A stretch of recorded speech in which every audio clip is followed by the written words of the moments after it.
Bonjour à tous, mon nom est Xavier Cadoret et je suis un journaliste indépendant. Aujourd'hui, la tâche est simple, je m'intéresse au sujet de l'anxiété. Venez avec moi, on va faire des recherches. Après avoir fait quelques recherches sur le sujet, je pense que c'est important de distinguer le stress et l'anxiété. D'un côté, le stress, c'est une réaction psychophysiologique face à une situation, un danger, une menace ou même un défi. Puis ce stress-là se définit en 4 caractéristiques. La première, c'est d'avoir un contrôle diminué sur la situation, donc on peut juste subir cette situation-là. La deuxième, c'est que ce soit imprévisible. Ça peut aussi être une nouvelle situation, donc on vit une situation pour la première fois.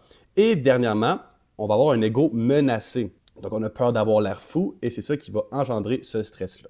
Puis de l'autre côté, on a l'anxiété qui, elle, oui, est une émotion qui découle du stress, mais qui est vue comme un système complexe de réponses cognitives lorsque des situations sont interprétées comme menaçantes. Et là, c'était vraiment important de souligner le mot interpréter parce que c'est vraiment l'anticipation excessive d'une situation réelle ou imaginaire. Et donc, cette anticipation excessive-là va amener une problématique lorsqu'elle va entraver le fonctionnement global de la personne. La chose qui est importante de savoir aussi, c'est que c'est normal d'avoir de l'anxiété. Par contre, cette anxiété-là peut devenir pathologique lorsqu'elle va venir justement entraver de manière trop excessive et sur une longue période de temps, donc environ 6 mois, le fonctionnement adaptatif de la personne. On parle ici de distorsion cognitive, d'altération du fonctionnement, de persistance, de fausses alarmes et d'hypersensibilité. Je pense que ce serait aussi important de voir que l'anxiété se décline sous 7 types précis. La première, l'anxiété de séparation, c'est lorsque la personne va avoir une peur excessive d'être séparée de ses parents ou d'une personne qui lui est très chère. Ensuite, on a la phobie spécifique, où est-ce que c'est une peur persistante et intense d'un objet précis. On a la phobie sociale, où est-ce que la personne va avoir une anxiété persistante et intense quand elle va faire face à des situations sociales, par exemple un regroupement d'amis. On a le trouble panique qui se caractérise par, évidemment, comme son nom le dit, par des attaques de panique soudaines et imprévisibles. On a le trouble obsessionnel compulsif. L'obsession de la personne va venir prendre une place préoccupante dans sa vie et va lui provoquer beaucoup de détresse. Ensuite, on a le trouble d'anxiété généralisée, où est-ce que la personne va être menée constamment à ruminer et à être préoccupée par ses pensées. Dernièrement, on a l'état de stress post-traumatique qui est un trouble anxieux qui va apparaître à la suite d'un événement qui a été très intense, qui a été traumatique pour la personne. Maintenant, on a bien beau faire des recherches personnelles sur ce sujet, mais j'aimerais vraiment plus en apprendre sur l'anxiété qui est vécue par les élèves ou dans les milieux scolaires. Et c'est pourquoi je vais aller interroger les meilleurs experts que j'ai pu trouver sur le sujet. Alors, Monsieur Deloy, comment l'anxiété est vécue par chacun? Donc, l'anxiété, c'est quelque chose qui est vraiment vécu par tout le monde. C'est quelque chose qui est vécu indépendamment, puis chacun le vit de façon différente. Ça peut être quelque chose qui est très positif, comme quelque chose de très négatif. Il faut juste apprendre à jouer avec la chose. Y aurait-il une tranche de la population plus touchée? Je vous dirais que pas vraiment. L'anxiété, c'est vraiment quelque chose qui touche tout le monde dans la vie de tous les jours. L'Université d'Oxford a fait une étude qui a démontré que beaucoup d'élèves dans la tranche de l'adolescence sont touchés par l'anxiété. Ce chiffre monte quasiment de 30 à 60 %, je vous dirais. Puis ça, c'est très important pour des professeurs qui doivent savoir en fait quels élèves, par exemple un TA ou un TDA, qui sont touchés très particulièrement par l'anxiété afin de pouvoir faire une bonne gestion de classe, apporter des bons moyens là, pour résoudre ces problèmes. Existe-t-il une solution miracle à cela? Je vous dirais que pas vraiment. Ça va vraiment dépendre de l'origine de ce trouble d'anxiété. Si c'est une approche qui est vraiment génétique ou même environnementale, c'est difficile à traiter. Je vous dirais que c'est à partir du moment où ça va devenir pathologique, c'est-à-dire vraiment plus maladie, qu'on va pouvoir traiter la chose. Il existe 2 types d'approches. Vraiment une approche qui est plus thérapeutique, donc plus sur la discussion, qui a quand même été prouvé encore une fois par l'Université d'Oxford que ça marchait quand même assez bien. Puis dans le pire des cas, on peut évidemment avoir la médicamentation là, qui va toujours régler là, beaucoup de problèmes, mais c'est qui est moins naturel, je vous dis. Monsieur Fréchette, j'aimerais savoir quelles sont les divergences d'opinion chez les experts. Donc, il y a plusieurs divergences dans le domaine de la psychologie. Quand on vient à faire de la recherche sur l'anxiété, on va avoir 2 types de théories qui vont expliquer la provenance de l'anxiété. La première, ça va être la biologie, c'est-à-dire que les neurotransmetteurs au niveau du cerveau vont avoir une action ou une inhibition qui va justement enclencher les symptômes anxieux. Ou sinon, ça va être plutôt théorie psychologique, où ça va être les fonctions cognitives qui vont enclencher cette anxiété-là. Donc, ça pourrait être enclenché par une peur irrationnelle, des croyances fausses ou justement une perception qui est erronée de la réalité. Il y a aussi des divergences d'opinion des experts selon le traitement qu'il va falloir appliquer. Donc, il va y avoir un traitement plus, mettons, des pilules, justement, qui va être un traitement par médication ou des traitements par thérapie, comme la thérapie cognitivo-comportementale. Puis, évidemment, chacun des camps va être associé à un type de traitement, c'est-à-dire que ceux qui pensent que c'est biologique vont penser plutôt aux médicaments, ceux qui pensent que c'est psychologique vont plutôt utiliser la thérapie pour soigner l'anxiété.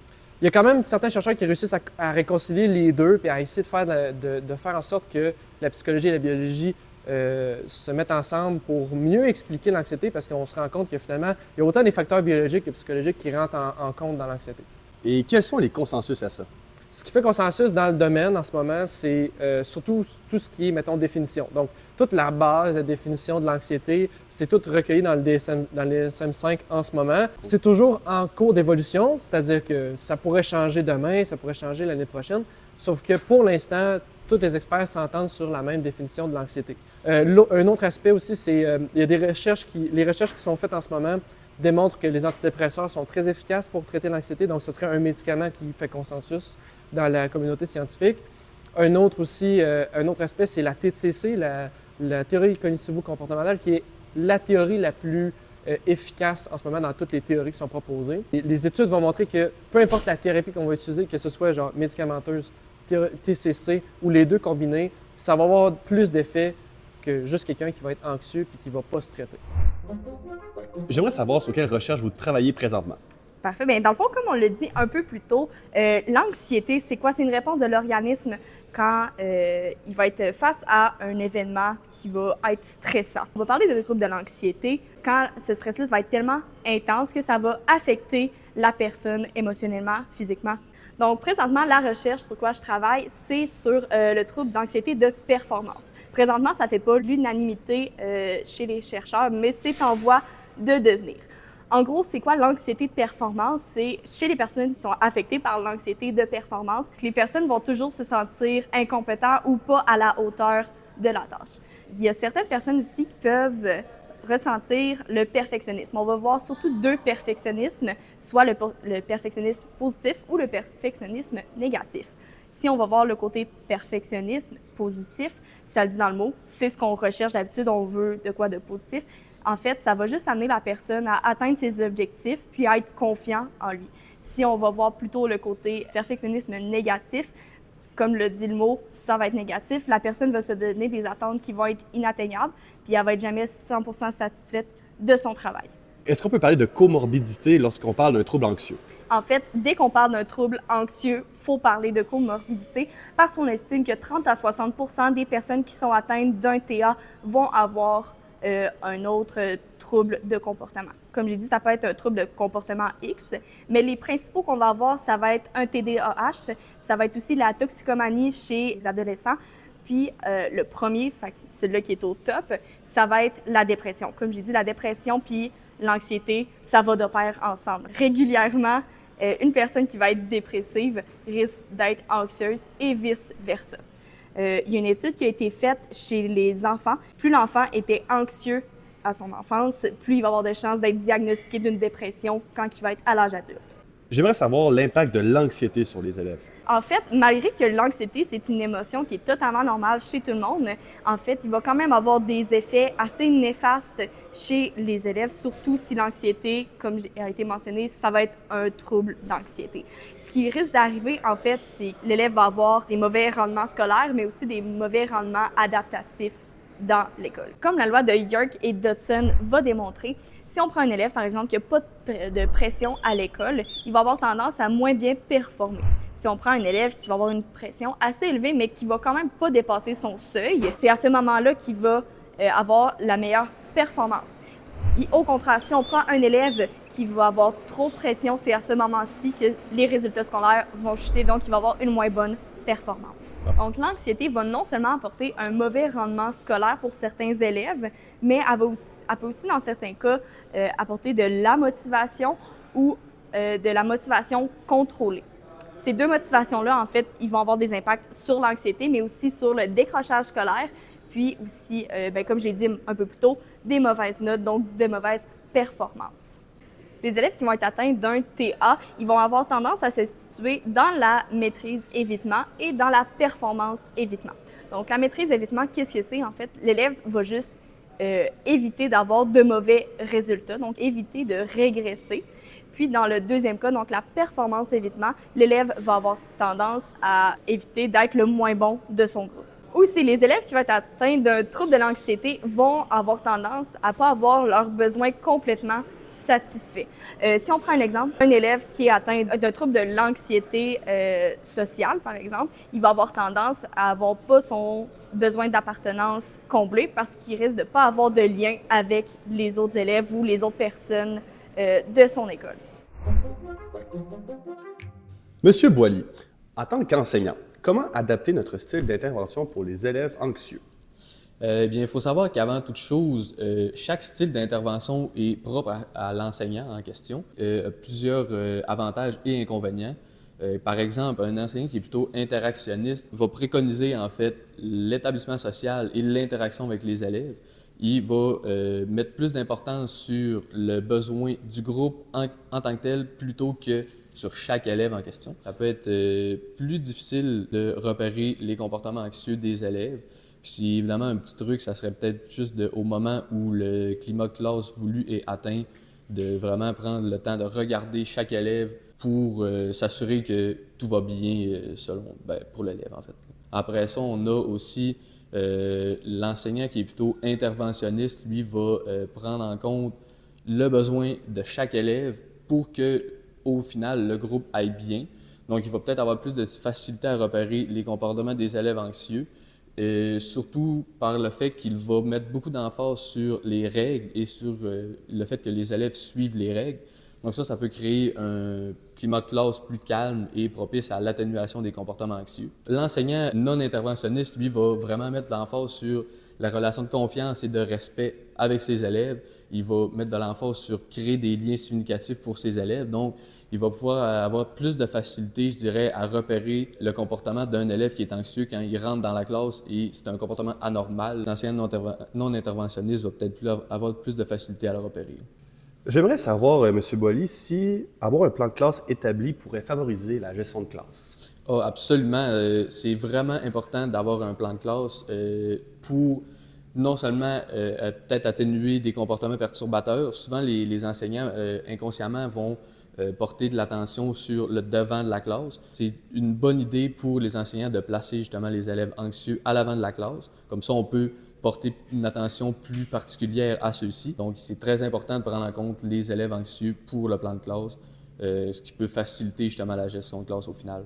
J'aimerais savoir s'il y a d'autres concepts utiles à prendre en compte lors d'une bonne gestion de classe.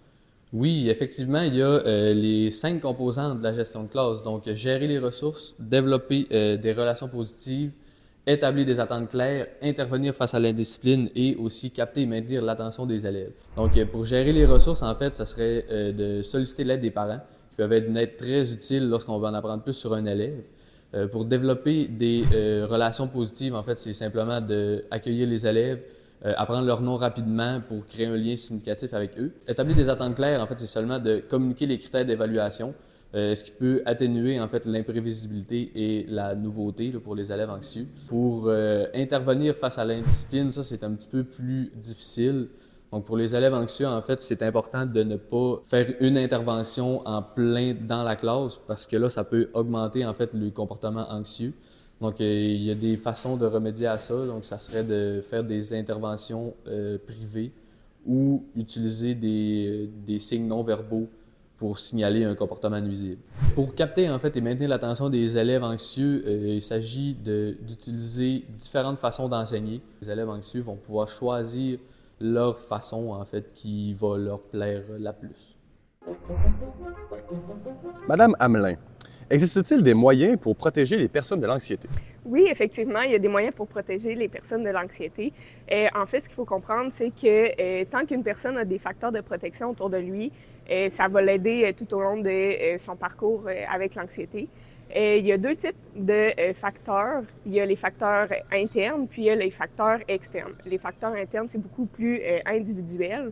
Puis c'est beaucoup plus axé sur la bonne estime de soi, puis la compétence à régler ses problèmes avec les autres. Les facteurs externes sont plus du côté familial, scolaire et du côté social. Effectivement, lorsqu'un élève vit une certaine anxiété, bien souvent c'est parce que l'élève a une moins bonne confiance en lui, puis une moins bonne capacité à régler ses problèmes côté social. Du côté familial, c'est sûr que l'idéal c'est d'avoir un parent qui est aimant, qui est aidant, puis qui va être là pour ton enfant. Du côté scolaire, c'est sûr que l'enseignant est beaucoup là pour aider à la situation, à diminuer l'anxiété de leurs élèves. Quelles sont les manières de diminuer l'anxiété pour un professeur? En tant qu'enseignant, la meilleure façon de diminuer l'anxiété chez les jeunes, c'est justement de ne pas bombarder les élèves d'examens. En gros, ce qu'il faut faire, c'est développer leur esprit critique, faire en sorte que l'élève développe des moyens par lui-même d'apprendre. D'ailleurs, selon la psychologue et chercheuse de l'Université McGill, Tina Montreuil,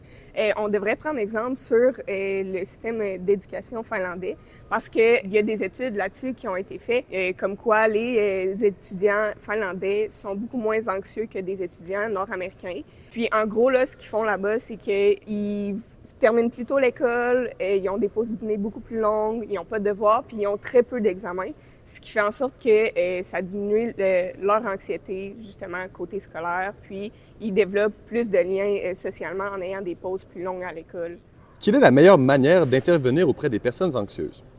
En fait, la meilleure manière d'intervenir auprès des personnes anxieuses, c'est de justement leur faire prendre conscience que l'anxiété existe, puis qu'il y a des solutions à ça pour la diminuer. Un coup qu'une personne anxieuse sait qu'elle est anxieuse puis que ça existe, bien c'est beaucoup plus facile d'aller travailler sur certains petits trucs pour la diminuer. Par exemple, si je vous dis que j'ai une anxiété sociale, blablabla, et que je stresse par rapport à ça, une fois que je le sais, c'est beaucoup plus facile pour moi d'aller en discuter avec deux personnes, puis après ça, faire des liens plus facilement. Ce serait quoi les options pour un enseignant afin de diminuer l'anxiété dans son milieu scolaire? Bon, bien pour commencer, on sait que toute personne a une certaine anxiété. C'est sûr que si un enseignant devient plus anxieux, bien ça va être plus perçu par les élèves, puis il va avoir peut-être une plus grande réticence en classe. Et si, justement, on devient plus anxieux, on est plus contrôlant, les élèves sont pas bien en classe, fait qu'eux autres deviennent plus anxieux. Une fois que tu as diminué ton anxiété en tant qu'enseignant, bien, c'est beaucoup plus facile de diminuer l'anxiété des élèves parce que tu es plus enclin à vouloir créer des liens, tu es plus enclin à vouloir être bienveillant envers tes élèves. À ce moment-là, bien, c'est beaucoup plus facile d'avoir une meilleure gestion de classe.